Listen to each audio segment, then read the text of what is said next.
नमस्कार विद्यार्थी मित्रो, आमचे YouTube channel science and education corridor यामध्ये पुन्हा एकदा आपल्या सर्वांचे स्वागत. BEd CET सामान्य ज्ञान प्रश्नोत्तरे आपण या व्हिडिओमध्ये पाहणार आहोत. विद्यार्थी मित्रो, परीक्षा एकदम जवळ आलेली आहे. त्यासाठी आपण जे प्रश्नातील पर्याय आहेत ते आपण रिमूव्ह केले आहेत, काढून टाकले आहेत. तर चला पाहूया आजचे आपले BEd CETचे सामान्य ज्ञान या घटकातील प्रश्न. तत्पूर्वी आपण जर आमच्या चॅनलवरती अजूनही नवीन असाल तर कृपया चॅनलला सबस्क्राईब करा. तसेच व्हिडिओ आवडल्यास नक्कीच मित्रपरिवारामध्ये शेअर करा. प्रजासत्ताक दिन कोणत्या दिवशी साजरा करतात? विद्यार्थी मित्रो, प्रजासत्ताक दिन म्हणजेच रिपब्लिक डे 26 जानेवारी रोजी साजरा केला जातो. कोणाची जयंती शिक्षक दिन म्हणून संपूर्ण भारतात साजरी होते? विद्यार्थी मित्रो, भारताचे पहिले उपराष्ट्रपती तसेच भारताचे दुसरे राष्ट्रपती डॉक्टर सर्वपल्ली राधाकृष्णन यांची जयंती आपण शिक्षक दिन म्हणून साजरा करतो. व विद्यार्थी मित्रो, ते आपण 5 सप्टेंबर रोजी साजरा करत असतो. ही बाब आपणास लक्षात ठेवा. त्यानंतर विद्यार्थी मित्रो, पुढचा प्रश्न, संत कबीर यांच्या काव्यरचना कोणत्या नावाने प्रसिद्ध आहेत?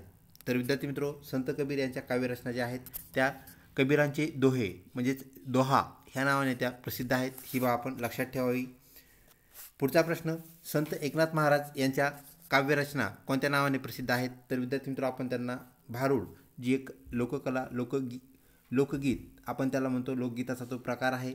तर भारुड करेक्ट उत्तर होय. त्यानंतर विद्यार्थी मित्रो, पुढचा प्रश्न, महाराष्ट्र राज्याचे शिक्षण मंत्री कोण आहेत? श्री दीपक केसरकर हे महाराष्ट्र राज्याचे शिक्षण मंत्री होय.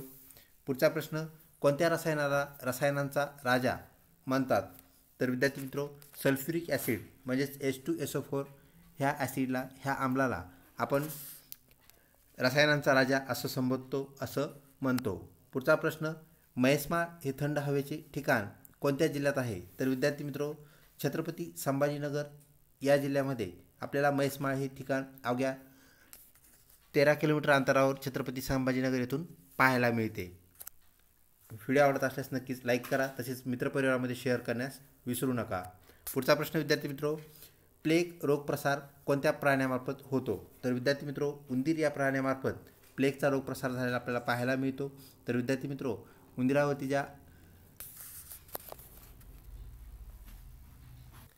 पिसा असतात त्यामार्फत आपल्याला ह्या रोगाचा प्रसार म्हणजेच प्लेगचा प्रसार झालेला पाहायला मिळतो. पुढचा प्रश्न विद्यार्थी मित्रो, उपरा ही कादंबरी कोणी लिहिली? तर विद्यार्थी मित्रो, याचे लेखक कादंबरीकार आहेत लक्ष्मण माने.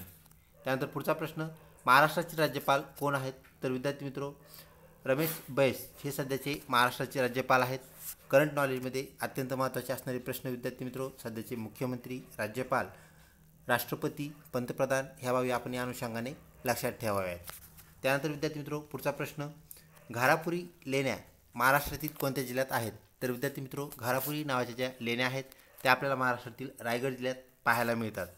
पुढचा प्रश्न, चंद्रयान 3 केव्हा प्रक्षेपित करण्यात आले? तर विद्यार्थी मित्रो, 14 जुलै 2023 रोजी चंद्रयान 3 प्रक्षेपित करण्यात आले म्हणजेच लॉन्च करण्यात आले. हाही एक अत्यंत महत्त्वाचा प्रश्न आपल्या BEd CETच्या अनुषंगाने करंट नॉलेजमध्ये, करंट अफेअर्समध्ये आपण लक्षात ठेवावा.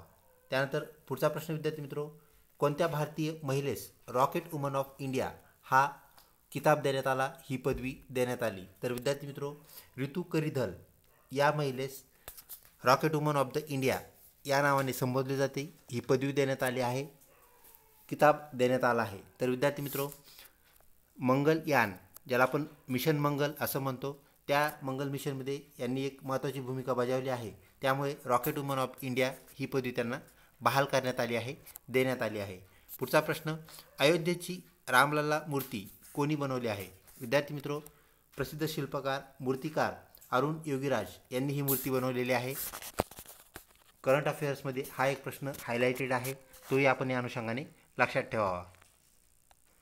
पुढचा प्रश्न विद्यार्थी मित्रो, छत्रपती शिवाजी महाराजांचा राज्याभिषेक कोणत्या किल्ल्यावर झाला? तर विद्यार्थी मित्रो, याचं करेक्ट उत्तर आहे रायगड किल्ल्यावरती छत्रपती शिवाजी महाराजांचा राज्याभिषेक झाला. ही बाब आपण लक्षात ठेवावी. त्यानंतर पुढचा प्रश्न, मानवाने सर्वप्रथम कोणता धातू वापरला? विद्यार्थी मित्रो, उत्तर आहे तांबे, ज्याला आपण कॉपर असं म्हणत असतो. तर कॉपर हा माणसाने वापरलेला सर्वात अगोदरचा सुरुवातीचा धातू होय. त्यानंतर पुढचा प्रश्न, झारखंड राज्याची राजधानी कोणती आहे किंवा झारखंडची राजधानी कोणती असा हा प्रश्न. तर विद्यार्थी मित्रो रांची हे करेक्ट उत्तर होय. पुढचा प्रश्न विद्यार्थी मित्रो, कोणत्या खनिजास, ज्याला आपण मिनरल असं म्हणतो, कोणत्या मिनरलला काळे सोने म्हणजेच ब्लॅक गोल्ड असे म्हटले जाते, संबोधले जाते. तर विद्यार्थी मित्रो कोळसा, ज्याला आपण दगडी कोळसा असं म्हणतो, तर दगडी कोळशाला आपण काळे सोने संबोधतो. तर विद्यार्थी मित्रो दगडी कोळसा हे उत्तर आपण लक्षात ठेवावे.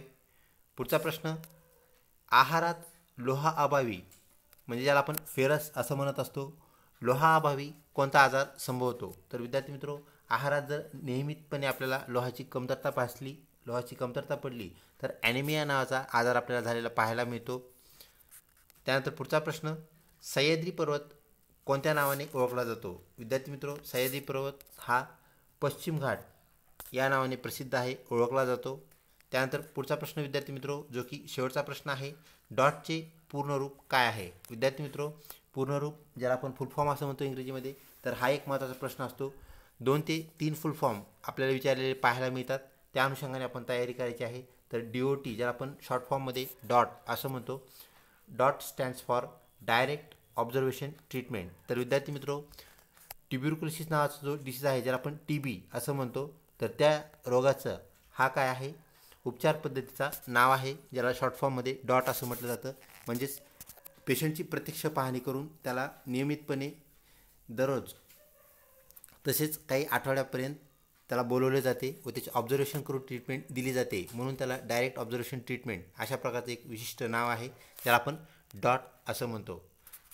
विद्यार्थी मित्रो आजची प्रश्नावली येथेच संपते. लवकरच आपण दुसरी प्रश्नावली अपलोड करत आहोत, त्यासाठी आपण तयार राहणे, चॅनलला लिंक राहणे, तसेच विद्यार्थी मित्रो व्हिडिओ आवडल्यास नक्कीच लाईक करणे. धन्यवाद.